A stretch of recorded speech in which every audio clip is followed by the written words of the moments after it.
Welcome to Entre-Preneur. Breaking bread over business.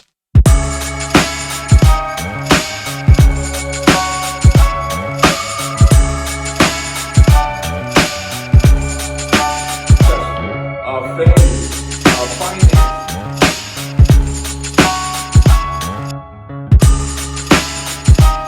Breaking bread over business.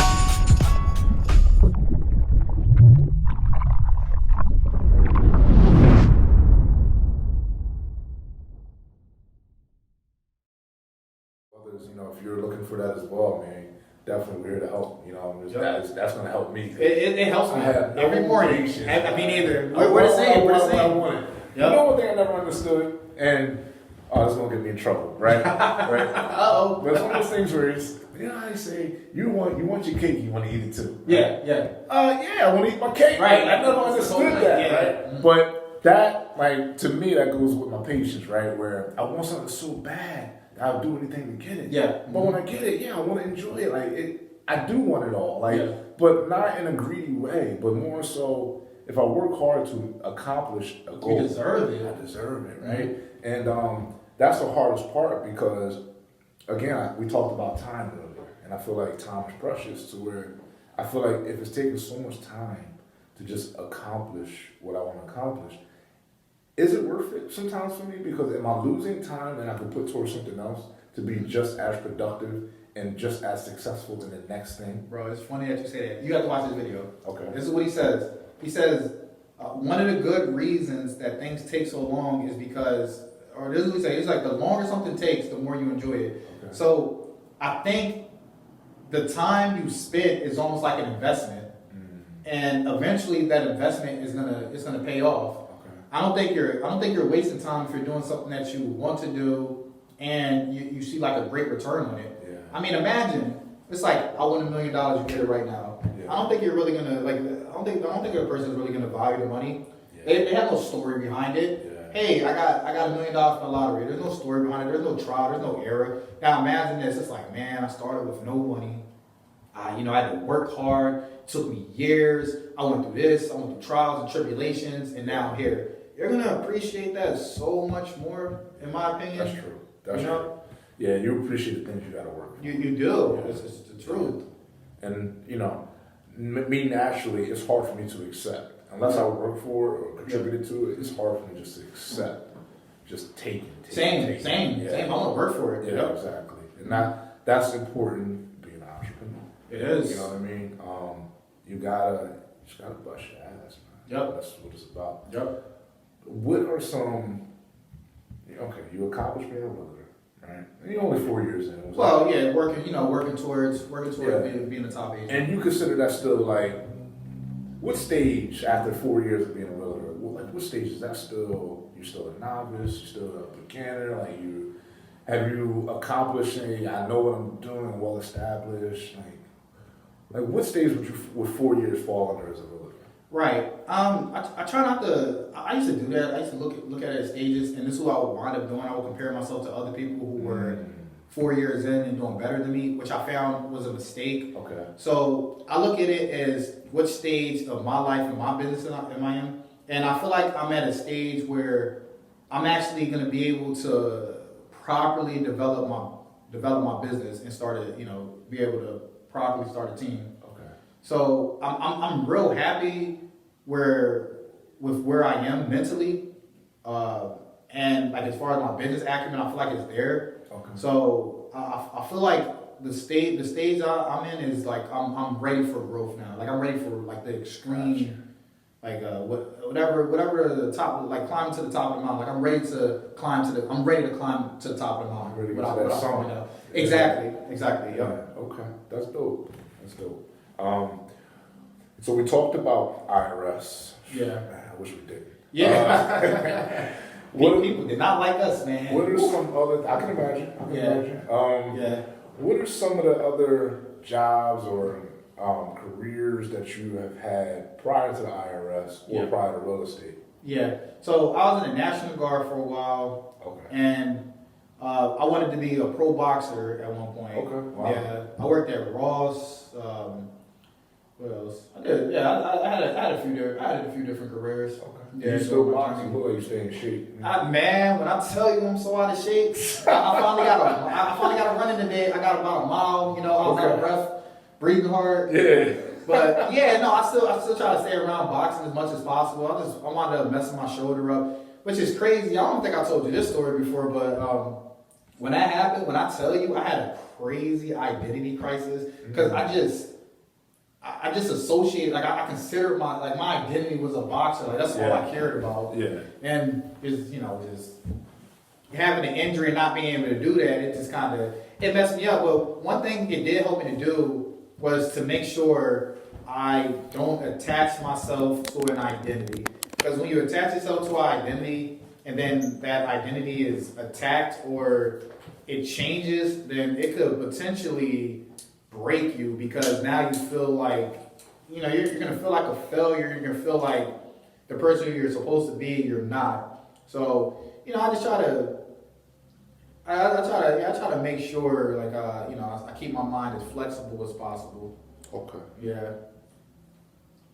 That's important. A lot of people don't do that. Like they'll say, "Hey, this is who I am," and if any outside force will show something different in that personality trait that they attach themselves to, then they're just like, it can have like a lot of it can do a lot to your mentality basically. Gotcha. Yeah. That makes sense. So that takes you back to the psyche part, right? It does. Everything about psychology. We talk about this all the time. It is. Yeah, if you understand humans, if you don't understand the human mind, you just understand the world. Yeah. It's like you understand why a person's been, and it gives you more empathy. It's like I understand why they react like this. I understand their behavior. I understand the mind process. And I think we all think alike. Like, tell me what you think about this. I think that we all have the same thoughts. It's just how we react to the thoughts. Like right now, let's say I were to spill something on the ground, right? We're both gonna have typically the same thought. Like it's like, oh, the cup spilled on the ground. Or let's say we both endure some type of pain. We're both gonna have the same type of thoughts, which are, darn, once this pain will go away. So I think everybody thinks the same. It's just you have the person who differentiates themselves from everybody, the person who notices the thoughts and then trains themselves to react the type of way that they want to react. So it's that defense mechanism. Yeah. That we develop. Yeah. No, that's true. I mean, I agree. I feel like depending on the individual, we definitely have different reactions though. Yeah. Maybe the same thoughts, but our reactions are definitely significantly different. You know what I mean? And that's something that is important because, I feel like definitely the way you react or the way you respond to whether positive or negative things definitely go towards your future, you know what I mean? And your outcome. Yeah. You know what I mean? Like, it's like the whole income outcome, you know what I mean? Part piece that we learned in school when we were like, you know what I mean? Where it's what you put in is, what comes out. You know what I mean? And like you mentioned the pain, like we might feel like, I want that pain to go away, but we might go about different ways of getting that pain to go away. You know what I mean? And depending on what you do to cause that pain to go away is definitely going to affect your outcome. Exactly. Now we're talking figuratively, what I mean? But no, I know exactly what you mean. Yup, I absolutely agree. Yeah, so I think that definitely is a difference there, though. You know what I mean? But I agree with what you're saying. Definitely. What are some ways you would branch off from being a realtor into maybe becoming something else, or maybe like a broker, or are there any ways you would branch off and recreate yourself or rebrand yourself into, all right, Donni the realtor to Donni the investor, right? Or Donni the billionaire who's building houses in, you know, Africa and, Right. you know, taking the whole econ route. Like, Right. is there any goals beyond that as of right now? So the goal, I do eventually want to jump into investing way more, but the main goal is, to financial freedom. You know, I know that's a buzzword, but financial freedom, but to be able to do the things that I'm passionate about. Gotcha. And one thing I've noticed about myself is that my passions can change, and sometimes I just get, you know, new thoughts and new ideas. Yeah. Like, for example, the other day, I was just like watching this show about chess, and I always liked chess, but I got real deep into it, right? Like, I got really deep into chess. Yeah. But I had to stop because I'm like, all right, I'm taking way too much time, putting way too much time into chess. I need to focus on business. Yeah. I want to be able to have my business completely automated, so when I do kind of go off into like one of my, you know, random journeys, I can spend as much time as I want to, because I may have spent like 3-4 months in chess and then wound up doing a tournament, I'd be happy. Got you. Or, you know, there's like I got a whole list of things I want to do. Goals and accomplishments. Yeah, I mean, it doesn't really have to do with money and stuff, but money stopped me from being like one of my goals. I want to take like a course in an Ivy League school just to see if I'm able to get an A in the class. Wow. But I can't do that right now. You know, but that's why I need that financial freedom. So one thing I learned about you, you like to do things that just challenge you. I do. Yeah, you gotta just constantly be challenged. Yeah. Right? Yeah. Does that get in the way sometimes? It does. Okay. Because when you get really good at something, and you help me to actually think this through. Okay. I know this about myself. When I get really good at something, when anybody, if you get good at something, that's a good sign, and that means you should keep doing that thing. But it gets boring. Yeah. When you're really good at something, it's boring to you. Yeah. Like even with boxing, right? You do the same thing every single day, and eventually it does kind of get boring. But the problem with that is when I get bored, now it's like I need something else to chase. Got you. And now, like I was telling you, when I go to chase something else, sometimes it'll take me in a completely different direction than what I'm like currently doing. Got you. Like with the chess thing, if I had the opportunity, I'm not lying to you, Phil, I probably would have took like 3-4 months off just to master chess. I bought a master class. I started like reading books. Hey, you know, some of the guys in the park, like we used to old school movies and play in the park. Yeah. But it could be anything though, like whatever comes to my mind that I want to master. Yeah. You know, it's like I want the time to be able to do it, but I can't. You know, right now it's not good for that right now because I need to focus on like I'm good at real estate. You know, I got everything. I got the foundation set up. Even though it's boring doing it all the time, and I'm not gonna say I mastered it, but I got to the point where I can get to a high level. You know, if that makes sense to you. Gotcha. You know, because I have the foundation built now. Gotcha. But I need to stick with that for now. Gotcha. Yeah. But it does get in the way of that. Yeah. I can imagine. Yeah. I'm the same way. You know, you always want to start a side project. Exactly. Never complete the main one. That's me all the way. Yeah. Right now. How do you regain that focus? How do you regain Talking to people like you. Okay. Remember I had to give you a call, like, man, look, I don't know, like, I gotta figure this out. I feel like I gotta do something completely different. And you were just like, hey, I want you to try something on the side. And I'm like, you know what? That makes sense. So what I did was I built like a little list of like little small stuff that's not gonna affect, you know, the main goal. Yeah. So it's like little stuff I'm doing on the side, like getting back in shape, growing my hair out. Like it's like doing like little rant. It's the real rant. Gotcha. Building like little certain habits and stuff. Okay.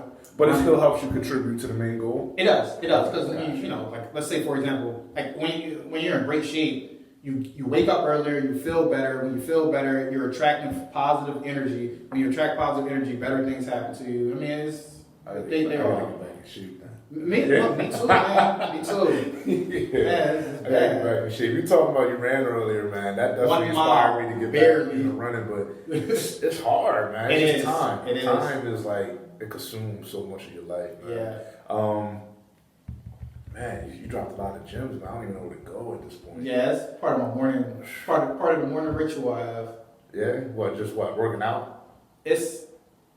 I do keep saying I read this book. I hate to be that guy, but that's what you do. That's what you do. Yeah, it's that's inspirational. Somebody shoot. I might be an author just so you can read my book. I might make money off of you. You know what I mean?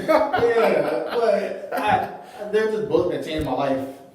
Another book, yeah, that changed my life. It's called The Miracle Morning. So every morning, it's an acronym, it's SAVOR. So it's silence, affirmation, visualization, exercise, reading, scribing. But scribing is basically writing. So I wake up, I go to the edge of my bed, I meditate for 10 minutes every day. That clears my mind. Wow. Then I have my affirmations. My affirmations are based on what goal I'm trying to currently go towards. Right now is weight loss. So I listen to weight loss affirmations because I want to get back in shape. Visualization, I visualize what I used to look like, as far as when I was in the best shape of my life, when I was in the National Guard, or boxing actually, that's when I was in the best shape of my life. So I visualize that for a little bit. Exercise, so I run. I only do calisthenics now, so just push-ups, ab workouts, and then I do pull-ups. Okay. And then reading, which I actually switched over to Audible because I think it's way superior to reading. I just get it. I guess I'm able to. I can read I can listen to 3 Audibles, in a few weeks, and compared to a book that may take me a month. Wow. So I listen to Audible and then I write in a journal. Mm. Yeah, Mm. which is scribing, the last one.